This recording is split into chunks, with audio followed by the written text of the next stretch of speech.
Salve, salve, elefantinhos! Eu sou o Babá Diego de Odem, Babalorixá, Ele Axé, Belajô. E hoje a gente começa uma jornada, que é uma jornada de leitura, é uma jornada sobre um livro que eu gosto muito, em particular pelos autores que eu admiro, são pessoas que eu admiro, mas também pelo trabalho excepcional. Foram 10 anos produzindo esse livro. Esse livro vai falar tanto do povo banto, quanto dos fons, quanto do povo iorubá. Então é um livro que vai ser um livro de cabeceira para quem ama o candomblé. É um livro que promove esse respeito entre as nações, esse poder conhecer um pouquinho do universo que seja fora desse centro do Queto. Então, eu sou uma Babalorixá de uma casa de Queto, e esse olhar, tirar um pouquinho esse olhar desse centro do Queto, né, dos nossos dogmas, dos nossos preceitos, nossos rituais, e ir para outras nações, ajuda a estabelecer um convívio muito sadio, um convívio respeitoso, um convívio que evite o tanto de discussões que a gente ouve e vê na internet diariamente, de pessoas da mesma religião, da mesma fé, por uma questão de nação, por uma questão de família, de candomblé, ali discutindo sobre dogmas, sobre preceitos, sobre o que é certo ou errado. Então, conhecer é uma ótima lente para que você possa respeitar o seu irmão. Como eu disse, esse é um livro que ele é fácil, né? Um livro que tem uma linguagem fácil, mas ele é um livro muito profundo, porque ele vai falar de alguns temas, e o meu objetivo é aprofundar-se mais sobre esses temas. Então, vamos acompanhando comigo. Na página 29, onde começa, então tem a introdução, um pouquinho da história, um pouquinho dos agradecimentos, e na página 29 começa o primeiro capítulo, né? Então a primeira pergunta que esse livro ele propõe é como definir o candomblé, o que é candomblé. Então como você vai definir o que é o candomblé?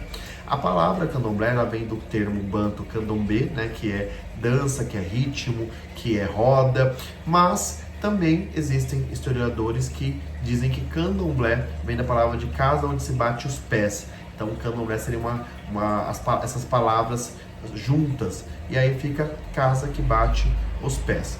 Existem 3 pontos muito importantes nesse primeiro capítulo, que a autora destacou, que é o primeiro, que nós somos uma religião brasileira, isso mesmo. Nós somos uma religião de matriz africana, então são ritos, conhecimentos, são a filosofia africana aplicada em um novo momento. Então a gente tem que entender esse processo todo histórico dos nossos ancestrais africanos serem escravizados, trazidos para o Brasil, e essa reconstrução através das irmandades que foram um berço do candomblé.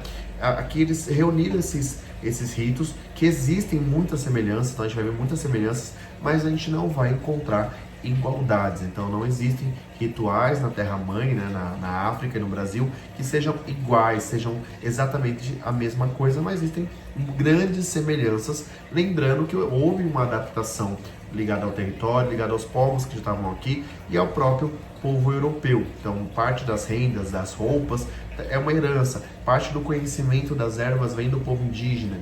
Então, a gente vai observar que o povo banto, ele houve uma junção maior com o povo indígena. Então, ele estava aqui em 1600, ele estava aqui já se conectando com o povo indígena, e já os iorubás chegaram um pouco mais à frente, né? À frente ali em 1800, onde é o ápice desse povo iorubá vindo para o Brasil. Então, quando você vai falar de candomblé, você precisa entender esse ponto para que não haja discussões desnecessárias. Sim, o candomblé é uma religião brasileira, é uma religião que, por mais que tenha matriz africana, por mais que seja uma religião que seja legitimada pela nossa ancestralidade, é uma religião que surgiu aqui através de adaptações, que foi necessária, porque sem essas adaptações nós não teríamos resistido, e provavelmente a nossa luta por liberdade não teria sido algo tão marcante no nosso povo. Segundo ponto é que nós não somos uma religião espírita, né? A gente vai explicar isso, né? O espiritismo é o contato com o espírito, o desenvolvimento do espírito. O candomblé é o desenvolvimento com o contato com a divindade, ou seja, através do contato, através da mitologia, através do transe, através dos ritos, das iniciações ligadas às divindades. Então, existe ali uma diferença. E a terceira grande diferença é que nós não somos uma seita. Uma seita é um grupo que está se reunindo para tentar ter um posicionamento na sociedade como religião. O candomblé já é uma religião. Nós já temos uma estrutura religiosa, uma estrutura de dogmas, de ritos, que nos faz ser uma religião. Então, essas três diferenças são destacadas dentro desse primeiro capítulo, como definiu o candomblé.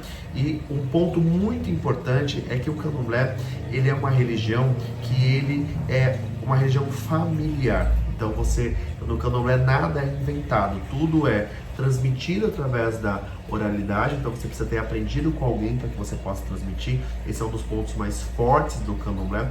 Eu costumo dizer que as nossas divindades, elas possuem uma confiança enorme nos seus iniciados, e toda a parte a ritualística interna, o permanecer na casa de santo, tudo aquilo que nós vamos abordar pela frente desse livro, fala da construção desse indivíduo, da construção desse orixá, para que ele possa carregar a palavra do orixá, para que ele tenha preparo, para que ele possa transmitir aquilo que nós aprendemos dentro das casas de santo, e que podem ser levados para fora como filosofia, podem ser levados como um jeito de viver. O candomblé, ele é um jeito de viver.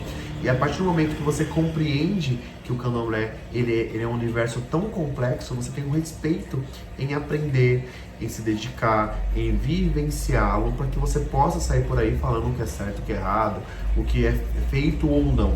Isso é muito próprio do candomblé, esse aprendizado, né? Essa é uma marca forte do candomblé que eu particularmente acho muito bonita, essa confiança que os nossos ancestrais eles depositavam em seus descendentes. Então, em um mundo onde tudo está muito preto no branco, onde tudo tem que ser muito assinado, onde não se confia, né? Não existe essa confiança tão grande na palavra, o candomblé vem contra essa torrente, ela vem contra esse movimento, mostrando que as nossas divindades confiam sim nos descendentes.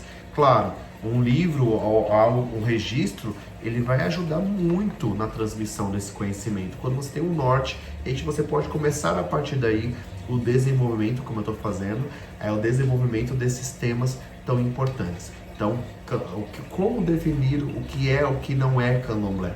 Então, o candomblé, ele é uma religião de matriz africana. Então, a primeira coisa, ele possui uma matriz africana. Então, se ele é jeje, se ele é queto, se ele é o candomblé de Angola, o candomblé banto, ele possui essa matriz, essa conexão com a terra-mãe. Em segundo lugar, ele é ligado a uma família. Então, vocês vão observar que as irmandades, então, cada uma das nações fundaram irmandades. E essas irmandades deram origem a essa organização de ritos, de processos, de comportamento, porque o candomblé ele vai ser regido por um comportamento, que é o comportamento do povo de santo. Nós temos uma educação de axé, nós temos um comportamento, e a partir disso define-se o que é ou não o candomblé, o que é não a religião do candomblé.